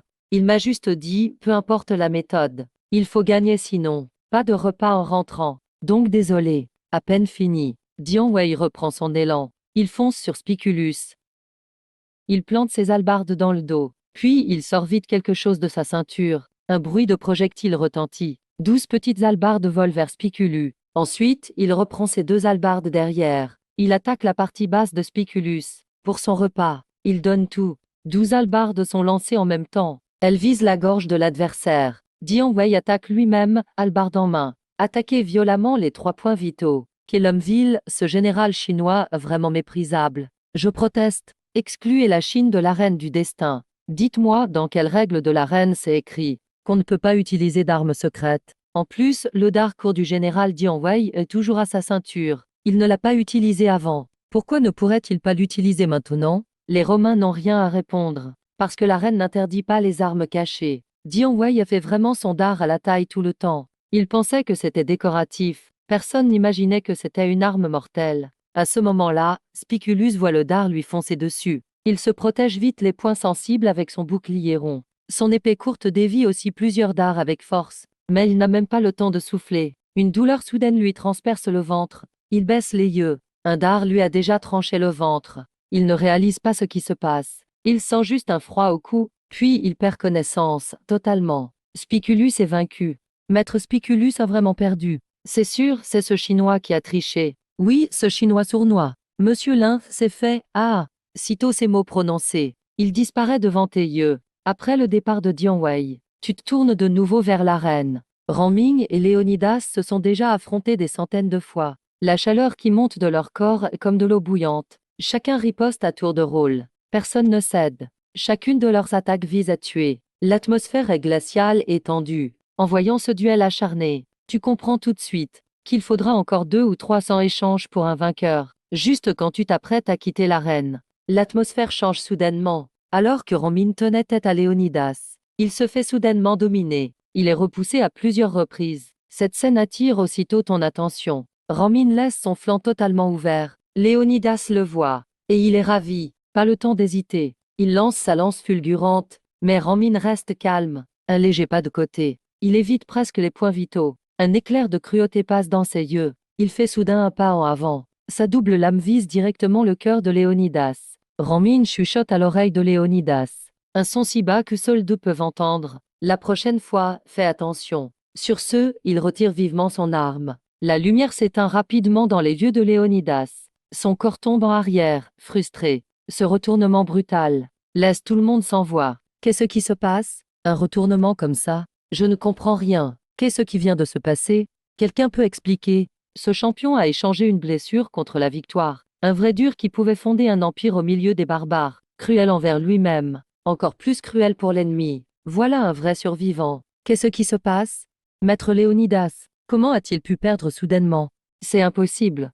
C'est truqué. Remboursé. Je proteste, Maître Léonidas. Il avait bien touché son adversaire. Pourquoi c'est nous qui perdons? La Chine a forcément triché. Tricher comment? Si vous ne comprenez pas l'action de notre champion, arrêtez de râler. Même si vous comprenez, vous pouvez saisir le courage de notre champion. Ils n'y comprennent rien. Savent-ils même ce qu'est échanger une blessure pour une victoire? Tu fixes toujours le centre de l'arène. Quand Min fait ce pas en avant, tu as déjà tout compris. La voix de la reine déclare le verdict. Tu fonces immédiatement, et tu demandes avec impatience à l'empereur Wei. Comment tu vas? À ce moment-là, Min saigne de la bouche. Il tient sa double lame d'une main pour rester debout, les yeux mi-clos, regardant le ciel. Il ne répond pas, il déclare lentement: j'ai gagné. Un léger sourire apparaît sur ses lèvres, mais le sang coule toujours de sa bouche. Le corps de Min ne tient plus debout. Il tombe lentement en arrière. Tu réagis vite. Tu attrapes Min avant qu'il ne tombe. Empereur Wei, pourquoi aller si loin? Même en continuant jusqu'au bout,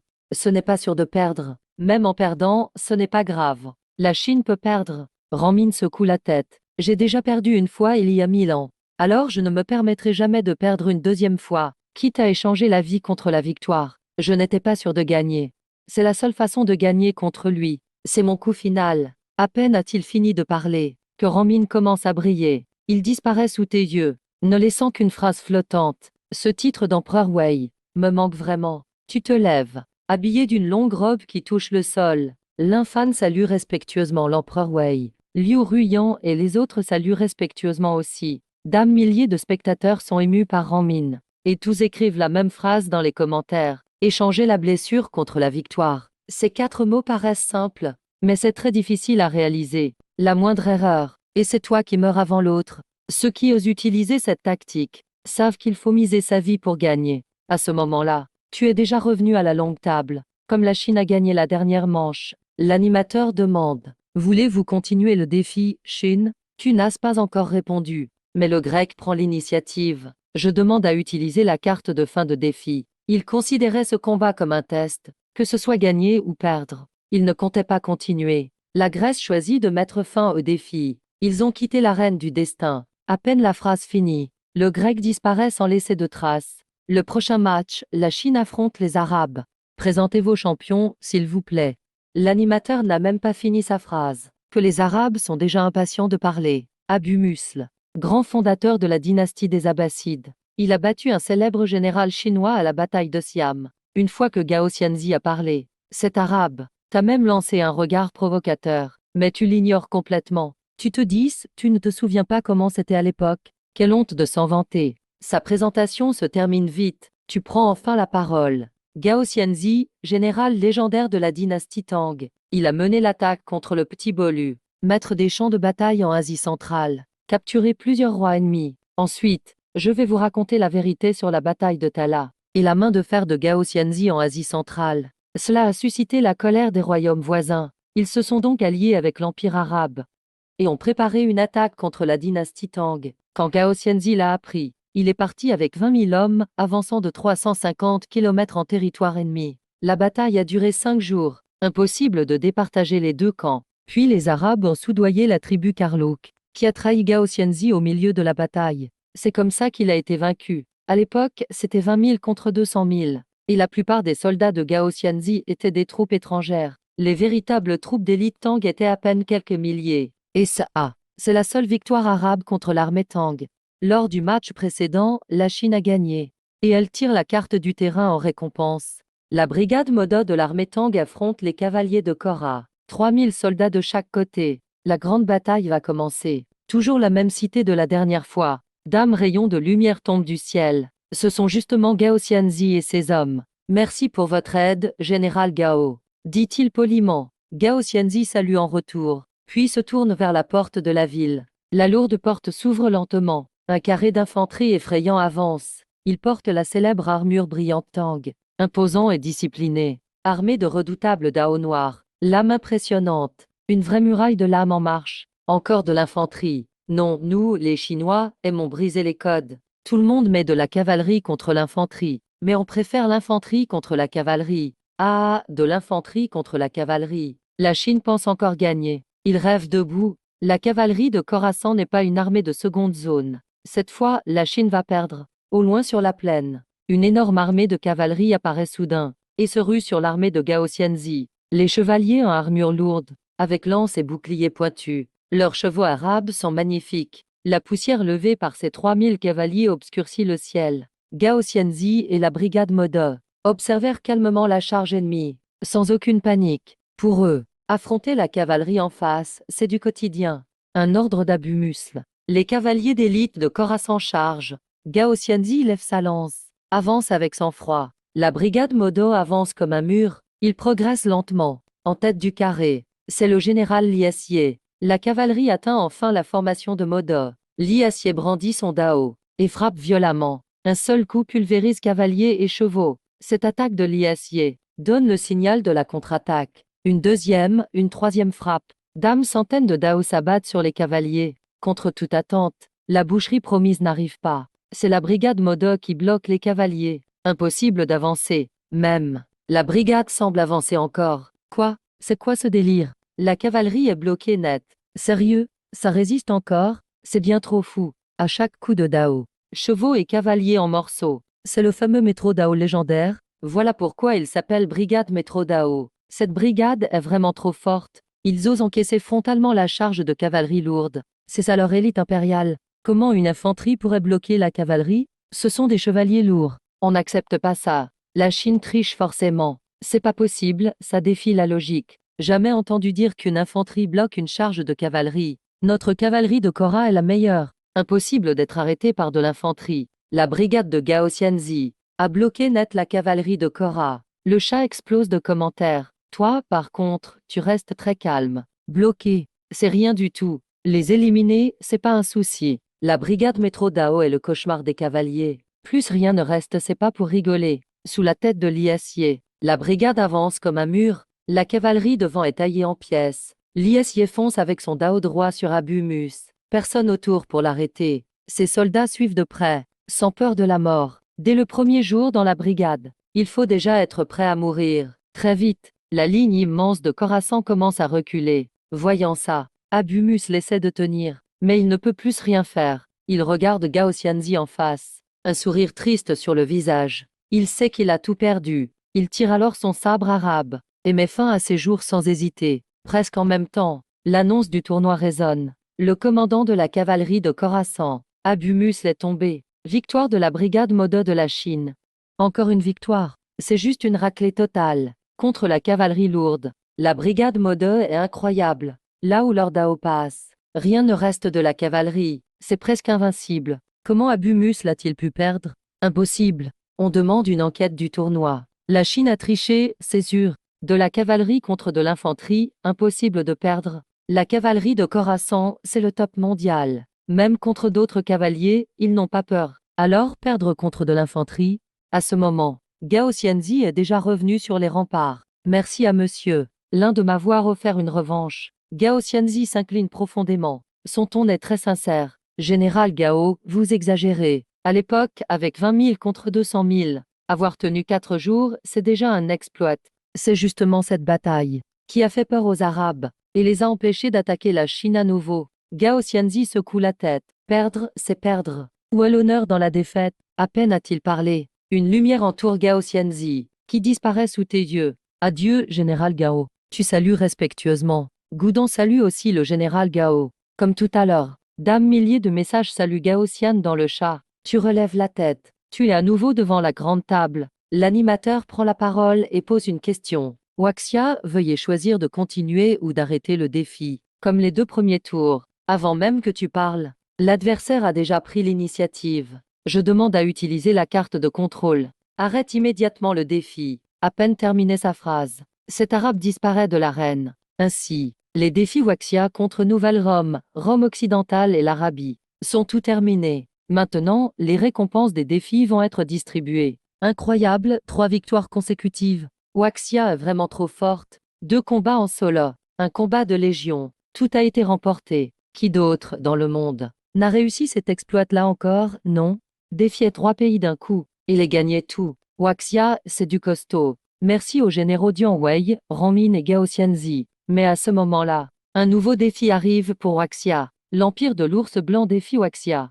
Acceptez-vous ce défi soudain? Laisse tous les Waxia bouche bée. C'est une suite de combats, c'est ça? Pourquoi tout le monde s'en prend à nous? Tu acceptes sans hésiter. À peine tu finis de parler, une silhouette apparaît soudain devant toi. Tu lèves les yeux, et tu vois une belle femme de l'Empire de l'Ours Blanc. Empire de l'Ours Blanc contre Waxia. Veuillez choisir votre combattant. Le président du Conseil des Généraux fixe l'écran sans cligner. Ses sourcils sont tellement froncés qu'ils se touchent. Que veut donc l'Empire de l'Ours Blanc, au juste? Le secrétaire général a l'air perplexe. Monsieur le Président, nos 2 pays n'ont-ils pas toujours été amis? Le président secoue la tête. Depuis que la reine est arrivée, l'ordre mondial a tout changé. À partir de maintenant, Waxia risque de ne plus avoir d'alliés. Waxia, veuillez choisir votre combattant. Le regard du général tombe sur les cartes devant lui. Weiqi, stratège légendaire. Wang Jian, grand général de Qin. Wei Keng, le double bras déant. Li Jing, dieu de la guerre des Tang. Lu Bu, le guerrier des 3 royaumes.